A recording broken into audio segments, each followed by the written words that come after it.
Chapter 2 Biological Classification. In this chapter, we will study about Kingdom Monera, Kingdom Protista, Kingdom Fungi, Kingdom Plantae, Kingdom Animalia, viruses, varioids, and lichens. Introduction. Since the dawn of civilization, there have been many attempts to classify living organisms. It was done instinctively, not using criteria that were scientific, but born out of a need to use organisms for our own use, for food, shelter, and clothing. Aristotle was the earliest to attempt a more scientific basis for classification. He used simple morphological characters to classify plants into trees, shrubs, and herbs. He also divided animals into two groups, those which had red blood and those that did not. In Linnaeus' time, a two-kingdom system of classification with Plantae and Animalia kingdoms was developed that included all plants and animals respectively. This system did not distinguish between the eukaryotes and prokaryotes, unicellular and multicellular organisms, and photosynthetic green algae and non-photosynthetic fungi organisms. Classification of organisms into plants and animals was easily done and was easy to understand, but a large number of organisms did not fall into either category. Hence, the two-kingdom classification used for a long time was found inadequate. Besides cross morphology, a need was also felt for including other characteristics like cell structure, nature of cell, mode of nutrition, habitat, methods of reproduction, evolutionary relationships, etc. Classification systems for the living organisms have hence undergone several changes over the time. Though plant and animal kingdoms have been a constant under all different systems, the understanding of what groups organisms be included under these kingdoms have been changing. The number and nature of other kingdoms have also been understood differently by different scientists over the time. Table 2.1 Characteristics of 5 kingdoms. Characters 5 kingdoms Monera, Protista, Fungi, Plantae, Animalia. Cell type Monera, prokaryotic, Protista, eukaryotic, Fungi, eukaryotic, Plantae, eukaryotic, Animalia, eukaryotic. Cell wall Monera, non-cellulosic polysaccharide plus amino acid. Protista, present in some. Fungi, present with chitin. Plantae, present with cellulose. Animalia, absent. Nuclear membrane Monera, absent. Protista, present. Fungi, present. Plantae, present. Animalia, present. Body organization Monera, cellular. Protista, cellular. Fungi, multicellular and lucid. Plantae, tissue and organ. Animalia, tissue, organ system. Mode of nutrition Monera, autotrophic, chemosynthetic and photosynthetic, and heterotrophic, saprophytic and parasitic. Protista, autotrophic, photosynthetic and heterotrophic. Fungi, heterotrophic, saprophytic and parasitic. Plantae, autotrophic, photosynthetic. Animalia, heterotrophic, holozoic and saprophytic, etc. R.H. Whittaker, 1969, proposed a 5-kingdom classification. The kingdoms defined by him were named Monera, Protista, Fungi, Plantae, and Animalia. The main criteria for classification used by him include cell structure, body organization, mode of nutrition, reproduction, and phylogenetic relationships. Table 2.1 gives a comparative account of different characteristics of the 5 kingdoms.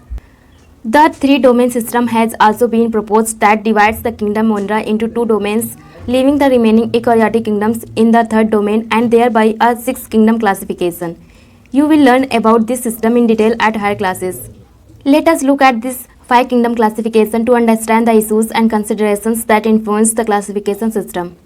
Earlier classification systems included bacteria, brook, green algae, fungi, mosses, ferns, gymnosperms, and the angiosperms under plants. The character that unified this whole kingdom was that all the organisms included had a cell wall in their cells. This placed together groups which widely differed in other characteristics.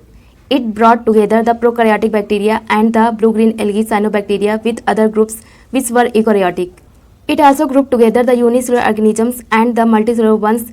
Say, for example, Chlamydomonas and Spirogyra were placed together under algae. The classification did not differentiate between the heterotrophic group fungi and the autotrophic green plants, though they also showed a characteristic difference in their walls composition. The fungi had chitin in their walls, while the green plants had a cellulosic cell wall.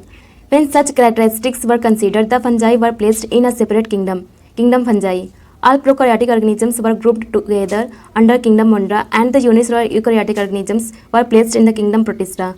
Kingdom Protista has brought together Chlamydomonas, Chlorella, earlier placed in algae within plants and both having cell walls, with Paramecium and Amoeba, which were earlier placed in the animal kingdom, which lack cell wall.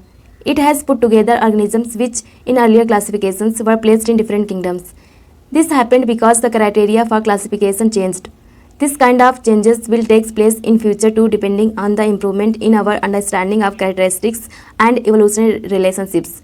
Over the time, an attempt has been made to evolve a classification system which reflects not only the morphological, physiological, and reproductive similarities, but also phylogenetic, that is based on evolutionary relationships.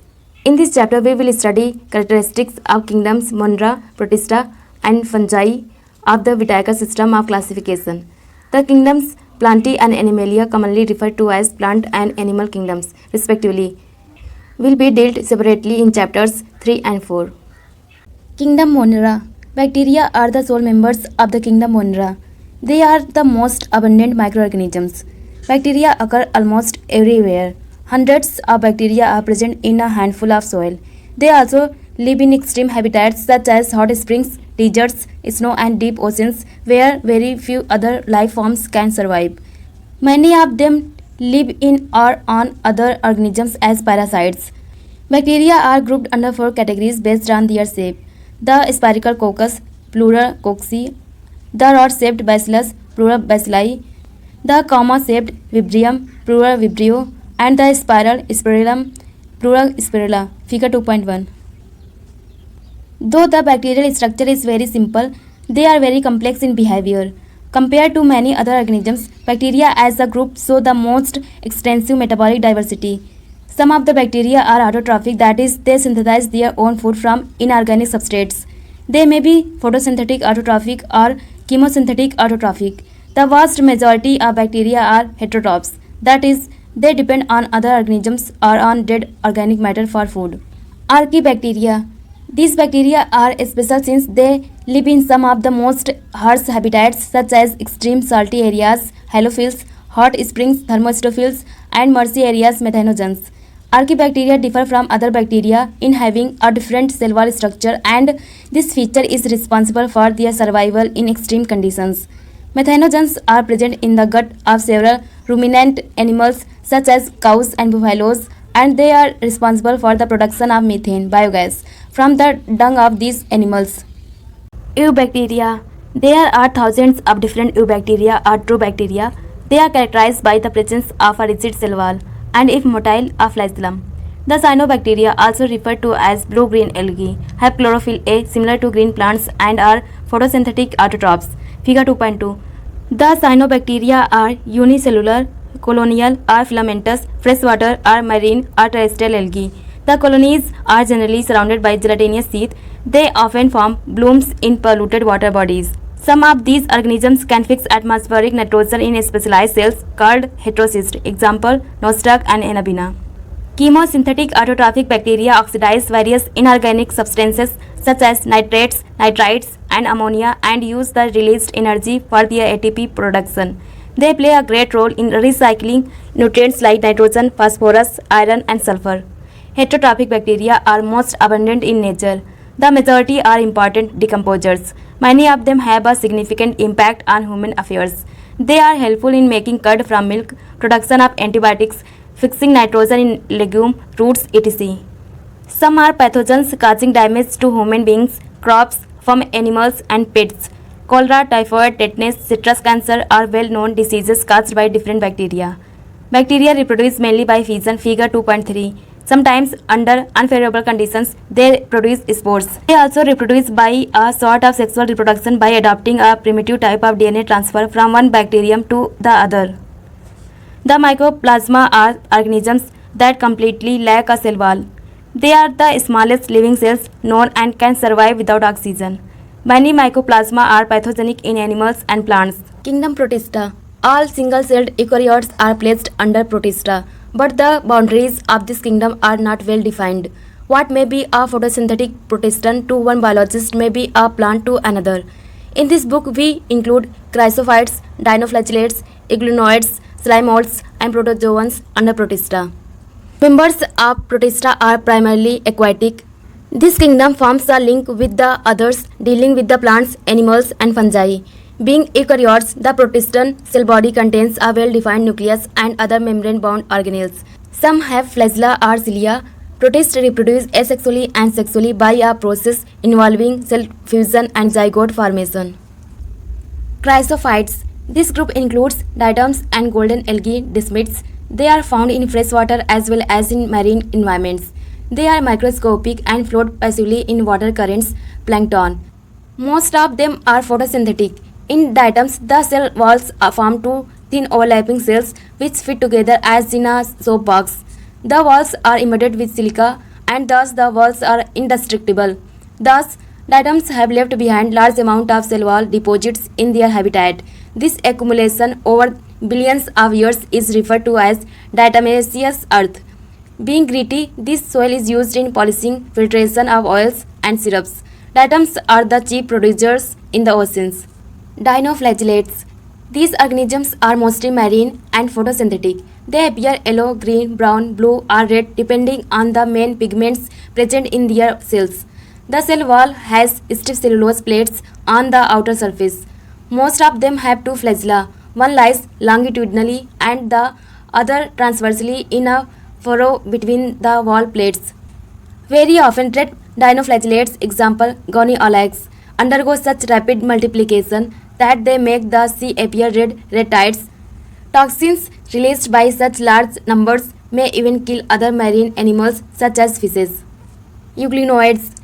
Majority of them are freshwater organisms found in stagnant water. Instead of a cell wall, they have a protein-rich layer called pellicle which makes their body flexible. They have two flagella, a short and a long one. Though they are photosynthetic in the presence of sunlight, when deprived of sunlight, they behave like heterotrophs by predating on other smaller organisms.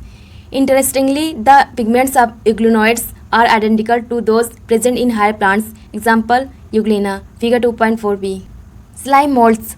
Slime molds are saprophytic protists. The body moves along decaying twigs and leaves, engulfing organic material. Under suitable conditions, they form an aggregation called plasmodium, which may grow and spread over several feet. During unfavorable conditions, the plasmodium differentiates and forms fruiting bodies, bearing spores at their tips. The spores possess true walls. They are extremely resistant and survive for many years, even under adverse conditions. The spores are dispersed by air currents. Protozoans. All protozoans are heterotrophs and live as predators or parasites. They are believed to be primitive relatives of animals. There are four major groups of protozoans. Amoeboid protozoans. These organisms live in freshwater, seawater or moist soil.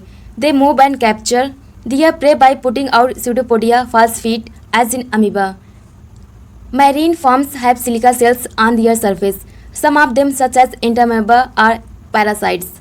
Flagellated protozoans. The members of this group are either free-living or parasitic. They have flagella. The parasitic forms cause diseases such as sleeping sickness. Example, trypanosoma. Ciliated protozoans. These are aquatic, actively moving organisms because of the presence of thousands of cilia. They have a cavity gullet that opens to the outside of the cell surface. The coordinated movement of rows of cilia causes the water laden with food to be stirred into the gullet. Example, paramecium, figure 2.4d. Sporozoans. This includes diverse organisms that have an infectious spore-like stage in their life cycle. The most notorious is Plasmodium malariae parasite, which causes malaria, a disease which has a staggering effect on human population. Kingdom fungi. The fungi constitute a unique kingdom of heterotrophic organisms. They show a great diversity in morphology and habitat. You must have seen fungi on a moist bread and rotten fruits. The common mushroom you eat and toadstools are also fungi. White spots seen on a mustard leaves are due to a parasitic fungus. Some unicellular fungi, example yeast, are used to make bread and beer. Other fungi cause diseases in plants and animals. Wheat rust causing Puccinia is an important example. Some are the source of antibiotics. Example, penicillium. Fungi are cosmopolitan and occur in air, water, soil and on animals and plants. They prefer to grow in warm and humid places. Have you ever wondered why we keep food in the refrigerator? Yes, it is to prevent food from going bad due to bacterial or fungal infections. With the exception of yeast, which are unicellular, Fungi are filamentous. Their bodies consist of long cylinder thread-like structures called hyphae. The network of hyphae is known as mycelium. Some hyphae are continuous tubes filled with multinucleated cytoplasm. These are called syncytic hyphae. Others have septi or cross walls in their hyphae. The cell walls of fungi are composed of chitin and polysaccharides. Most fungi are heterotrophic and absorb soluble organic matter from dead substrates and hence are called saprophytes. Those that depend on living plants and animals are called parasites. They can also live as symbionts in association with algae as lichens and with roots of higher plants as mycorrhiza. Reproduction in fungi can take place by vegetative means, fragmentation, fission, and budding. Asexual reproduction is by spores called conidia or sporangiospores or zoospores, and sexual reproduction is by oospores, ascospores, and basidiospores. The various spores are produced in distinct structures called fruiting bodies. The sexual cycle involves following 3 steps. First step, fusion of protoplasm between 2 motile or non-motile gametes called plasmogamy. Second step, fusion of 2 nuclei called karyogamy. Third step, meiosis in zygote resulting in haploid spores. When a fungus reproduces sexually, 2 haploid hyphae of compatible mating types come together and fuse. In some fungi, the fusion of 2 haploid cells immediately results in diploid cells 2N. However, in other fungi, Ascomycetes and Basidiomycetes, an intervening dikaryotic stage N plus N, that is 2 nuclei per cell, occurs. Such a condition is called a dikaryon and the phase is called dikaryophase of fungus. Later, the parental nuclei fuse and the cells become diploid. The fungi form fruiting bodies in which reduction division occurs, leading to formation of haploid spores. The morphology of the mycelium, mode of spore formation, and fruiting bodies form the basis for the division of the kingdom into various classes. Phycomycetes. Members of Phycomycetes are found in aquatic habitats and on decaying wood in moist and damp places or as obligate parasites on plants. The mycelium is aseptate and cynocytic. Asexual reproduction takes place by zoospores, motile, or by alpinospores, non-motile. These spores are endogenously produced in sporangium. A zygospore is formed by fusion of 2 gametes. These gametes are similar in morphology, isogamous or dissimilar, anisogamous or oogamous. Some common examples are mucor, figure 2.5a, rhizopus, the bread mold mentioned earlier, and albugo, the parasitic fungi on mustard. Ascomycetes. Commonly known as sac fungi, the Ascomycetes are mostly multicellular. Example, penicillium, or rarely unicellular. Example is Saccharomyces. They are saprophytic decomposers, parasitic or coprophilous, growing on dung. Mycelium is branched and septate. The asexual spores are conidia produced exogenously on the special mycelium called conidiospores. Conidia on germination produce mycelium. Sexual spores are called ascospores, which are produced endogenously in sac-like asci, singular ascus. These asci are arranged in different types of fruiting bodies called ascocarps. Some examples are Aspergillus, figure 2.5b, claviceps, and Neurospora. Neurospora is used extensively in biochemical and genetic work. Many members like morels and truffles are edible and are considered delicacies. Basidiomycetes. Commonly known forms of Basidiomycetes are mushrooms, bracket fungi, or bubbles. They grow in soil, on logs and tree stumps, and in living plant bodies as parasites. Example, rust and smuts. The mycelium is branched and septate. The asexual spores are generally not found, but vegetative reproduction by fragmentation is common. The sex organs are absent, but plasmogamy is brought about by fusion of 2 vegetative or somatic cells of different strains or genotypes. The resultant structure is dikaryotic, which ultimately gives rise to basidium. Karyogamy and meiosis takes place in the basidium, producing 4 basidiospores. The basidiospores are exogenously produced on the basidium, plural basidia. The basidia are arranged in fruiting bodies called basidiocarps. Some common members are agaricus mushroom, figure 2.5c, Astilago smut, and Puccinia rust fungus. Deuteromycetes. commonly known as imperfect fungi because only the asexual or vegetative phases of these fungi are known. When the sexual forms of these fungi were discovered, they were moved into classes they rightly belong to.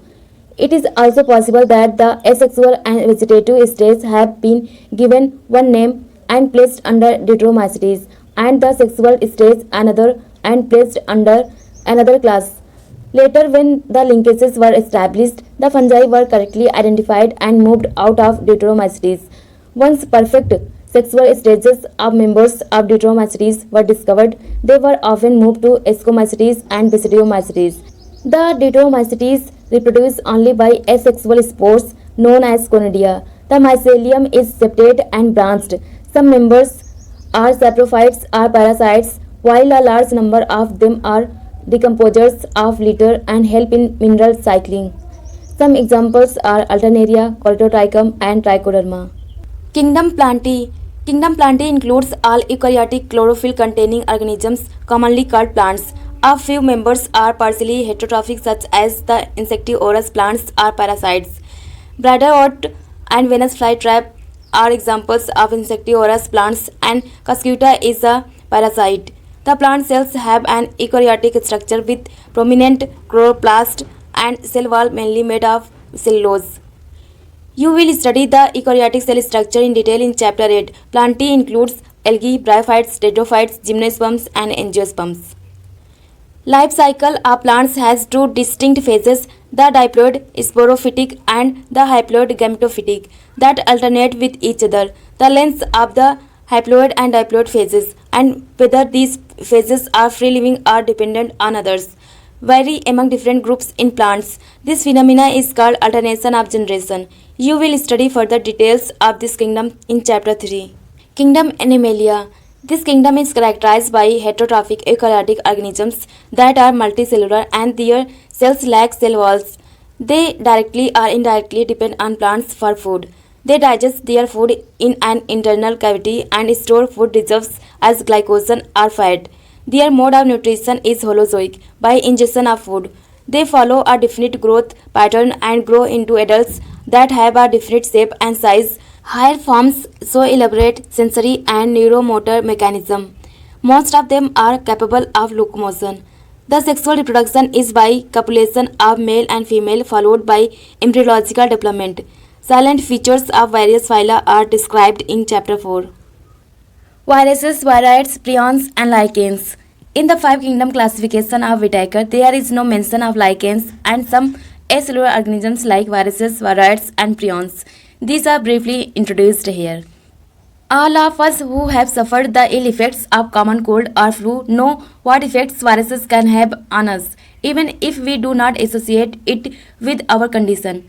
Viruses did not find a place in classification since they are not considered truly living. If we understand living as those organisms that have a cell structure, the viruses are non-cellular organisms that are characterized by having an inert crystalline structure outside the living cell. Once they infect a cell, they take over the machinery of the host cell to replicate themselves, killing the host. Would you call viruses living or non-living? Virus means venom or poisonous fluid. Dmitry Ivanovsky, 1892, recognized certain microbes as causal organism of the mosaic disease of tobacco, figure 2.6a. These were found to be smaller than bacteria because they passed through bacteria-proof filters. M.W. Bizarnik, 1898, demonstrated that the extract of the infected plants of tobacco could cause infection in healthy plants and named the new pathogen virus and called the fluid as Contagium vivum fluidium, infectious living fluid. W. M. Stanley, 1935, showed that viruses could be crystallized and crystals consist largely of proteins. They are inert outside their specific host cell. Viruses are obligate parasites. In addition to proteins, viruses also contain genetic material that could be either RNA or DNA. No virus contains both RNA and DNA. A virus is a nucleoprotein and the genetic material is infectious. In general, viruses that infect plants have single-stranded RNA and viruses that infect animals have either single or double-stranded RNA or double-stranded DNA. Bacterial viruses are bacteriophages. Viruses that infect the bacteria are usually double-stranded DNA viruses, figure 2.6b. The protein coat called capsid, made of small subunits called capsomers, protect the nucleic acid. These capsomers are arranged in helical or polyhedral geometric forms. Viruses cause diseases like mumps, smallpox, herpes, and influenza. AIDS in humans is also caused by virus. In plants, the symptoms can be mosaic formation, leaf rolling and curling, yellowing and vein clearing, dwarfing and stunted growth. Viroids. In 1971, Theo Dinner discovered a new infectious agent that was smaller than viruses and caused potato spindle tuber disease. It was found to be a free RNA. It lacked the protein coat that is found in viruses. Hence the name viroid. The RNA of the viroid was of low molecular weight. Prions. In modern medicine, certain infectious neurological diseases were found to be transmitted by an agent consisting of abnormally folded protein. The agent was similar in size to viruses. These agents were called prions. The most notable diseases caused by prions are bovine spongiform encephalopathy (BSE), commonly called mad cow disease in cattle, and its analogous variant Creutzfeldt-Jakob disease (CJD) in humans. Lichens. Lichens are symbiotic associations, that is, mutually useful associations between algae and fungi. The algal component is known as phycobiont and fungal component as mycobiont, which are autotrophic and heterotrophic respectively. Algae prepare food for fungi and fungi provide shelter and absorb mineral nutrients and water for its partner. So close is their association that if one saw a lichen in nature, one would never imagine that they had two different organisms within them. Lichens are very good pollution indicators. They do not grow in polluted areas.